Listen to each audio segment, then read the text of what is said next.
Welcome to the show. After a weekend of action-packed football in the ITM Cup, where the Stags waved goodbye to their unbeaten run, outplayed by neighbours Otago in a match where they promised so much in the first half but delivered so little in the second. Not so Taranaki, who were convincing winners in both of their encounters. Canterbury were emphatic against Northland, as they have been throughout. Manawatu savoured a premiership scalp in Wellington. Waikato bounced back against North Harbour, and Tasman and Auckland couldn't be separated. The Shield-winning performance by Hawke's Bay, though, the talking point of the round. It's always good to win the local derby, and it was a pretty willing challenge from Southland. I thought they played some good footy at times and put us under a lot of pressure, but I think in that second half it turned into a traditional Otago Southland game, and there wasn't much rugby played, and just a good old sort of ship fight, I guess you could say. What is the reason for that? Because it was a complete change in nature. One was explosive and expansive, and the next day we were just grinding it out. Yeah, I'm not sure. I think both sides got a little bit tired, and then just turned into a bit of niggle rather than trying to play footy like both teams were doing in the first half. Trying to play very positively, a bit of a blow when the intercept try came and set you back. Yeah, then we didn't have a great start. I thought Southland took their chances pretty well. We were trying to play quite fast and quite expansive at the start, but it didn't quite work. So we sort of gave them a couple of tries, which was a bit disappointing. But we did really well to come back into the game, and I thought the boys toughed out a pretty tough second half. What a fine example the captain said. Charlie O'Connell, his work rate immense, and his lines he ran with was superb. Yeah, exactly. Charlie's a great leader, and the boys love following him. And he's, like you say, he's got a massive work rate, and he just works hard for the boys all the time. And a nice midfield combination, clicking very nicely. Yeah, definitely. The two young boys played New Zealand 20s last year. They're both talented boys. They're at university, flat together. So they're good mates, and hopefully there'll be a midfield combination for Otago for a lot of years to come. Did that Shield result lift the spirits a little bit? The guys get up? Yeah, I think so. I had a pre-match speech planned, but on full time when Hawke's Bay took the Shield, they were hootering and hollering, and so I thought, they must be ready to go. So we just jumped on the bus and got down here. I think we were in the game for a lot of it, and just had to keep believing. We just probably didn't get much of our game going, panicking a bit in their 22 and not going into our systems and whatnot. But then we'd score and then give them an opportunity, and lovely driving maul, and then a bit of bad luck, I suppose, around the call around Dicko getting a yellow card there. Thought it was a bit tough, but that's the way it goes, and you just got to react. But hey, look, it's one game, we'll bounce. Discipline, a wee bit of a concern at key moments? I think more about just playing with clear heads. It's not just discipline stuff. It was little turnovers at the wrong times, and that'll come back to playing out a system. So just staying clear head and on task will be something that we'll pick up on, I'm sure, in the review. I think basically all the stuff that happened to us we can fix ourselves, so there's no need to panic. The nature of the game changed, didn't it? It went from a sort of a very effervescent sort of affair to something quite bland in the end. Could be something to do with the sun going down, and about 10 degrees colder and a bit dewy, and I suppose local derby stuff starts to happen, but you've got to be able to adapt. Some good things out of it though. Halo, he's just getting better every week and a constant threat.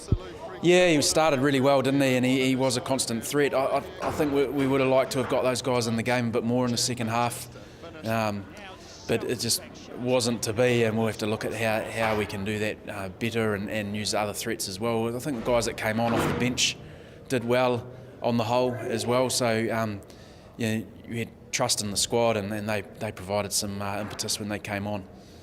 Very pleasing, John Hardy's return, to get 60 minutes out of damn hard work. Yeah, it was great to see him back, so he'll only improve. CJ, you must have been rapt to get a start, and you really showed how keen you are to play the whole game. Oh yeah, I was just a bit lucky this week. Lee Allen, took a head knock last week, and I was given the opportunity to start. But as you do, you just do your part for the team. And you got a lot of touches early though, didn't you? You got your hands on the ball a lot. Yeah, I think just on that short side there, I was just happy. The opportunity come my way. We just found them, that numbers down there. So I was like, we caught it back to our side, and we got a few touches. So it was pretty nice. Went into the break with a lead. Did you feel you were in control at that stage? Yeah, I think just for any team, when you do have a lead like that, you can't protect the lead. You just got to go out there and play footy again, restart. Because I think when we started protecting the lead, then that's when they started, gauging in on us and sort of start taking points. And I think for any team, you just got to go out there and just fresh start, no points, and just start again and just, yeah. The team talked about being more physical this week after not being that way against counties, but you seem to be a bit more man up this time and hit harder hits. Individually, that I guess that's one thing is non-negotiable in the game of rugby. Physicality. I think that's just up to the individual. It's just a mindset. I think we went up there and got a bit of shell shock because we've never come across where they had a few big island boys and all the boys sort of stood back a bit and let them start going. So it just made it harder for ourselves. They're special, aren't they, these derby games? Yeah, they are. So it brings the best out of both teams. So it's all good. It's just pretty tough out there. They'll be one of the toughest ones so far, and I think they sort of said in the paper that they didn't bring the physicality to counties, and they certainly brought it out there today. There's some big boys out there. It was a real weird game. It just sort of felt like we were in it the whole time, and then you look up the scoreboard and it was just creeping away. Old Hayden Parky's a good kicker, and probably one or two too many penalties, and they all add up, I suppose. You get a few hits on Hayden. I didn't see too many driving tackles. Tried getting one on him, but no, he's a bit quick. Doesn't get touched too often. You nailed a couple of early tries, got your confidence up. You thought you were in control of the game at that point. Yeah, no, there were some good tries, but then there was also just those intercepts that just sort of turn you around and just sort of puts your head down a bit, and it's tough. So you thought when the 10 to go, there's a chance of closing that gap? You weren't spending enough time, perhaps close enough to their line? I think that was the thing. We weren't in there at 22 enough. We needed more time in there 22, and just put pressure on, really. They were coming up on a pretty good line and sort of stopping us, and it just sort of felt like there was a lot of heat on us too. But no, they're a good team and something to learn from. Good to have Hards back in the mix. Seemed to fit straight back in. No, he was awesome. It's good to play with him too. He does a lot of ball running, and he's a classy player, and it's good to have him back, and he got a couple of good turnovers, which helps out. We got off to a bit of a iffy sort of a start, giving them that intercept, and then they scored another try not long after, and we were sort of chasing the game a little bit from the start, so it was always going to be a battle ever since from there, and we sort of crawled our way back into the game and got points, and then Michael Collins got his intercept, which that was the sort of boost we needed, and it got us back in front, and I guess we just sort of started trying to play field position and turn Southland around, and it was good to get the result in the end. We reckon we've never seen a kick bounce off the top of a pad before and then hit the crossbar. That's a remarkable day's outing. Yeah, that one that hit the pad, I thought it was almost going to sit up there, but no, it came back down, and the one that hit the crossbar was it was a bit unfortunate, but that's the way it goes. Still striking them well though. It must feel good that you're getting them that close. Yeah, I mean, distance is one thing, but it's more of a problem if you're not kicking them straight. So it was pleasing to get a few over tonight, and hopefully I think we've got a shield challenge now. But after we play Canterbury, so hopefully we can carry on. It was a little bit deceptive going in the way we were going in the second half. There was a little bit of a breeze there, and it almost feels like it's uphill. I don't know if it is or not, but it sort of seemed hard work once they got an inside our half. It was sort of hard coming out, but when we went a man down, we had to just slow it down a bit and keep trying to turn them around, put it in the air, and lucky enough that we held out in the end. The first half was good, it was nice and dry, but then sort of probably with 25-30 to go, the fog came in, it started getting dewy, and it was hard to move the ball, but so we knew if we just kept playing on the right end of the field, it was always going to be hard for them to move the ball, and they were chasing the game, so we knew if we played down there, that'd be hard for them to score.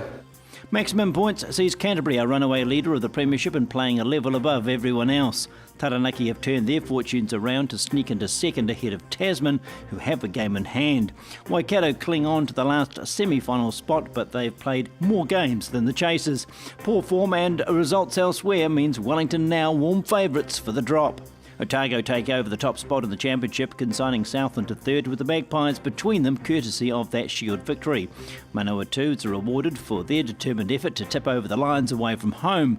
Northland remain a semi-final chance, while the Bay of Plenty and Harbour have only each other to look forward to as beatable opponents on current form.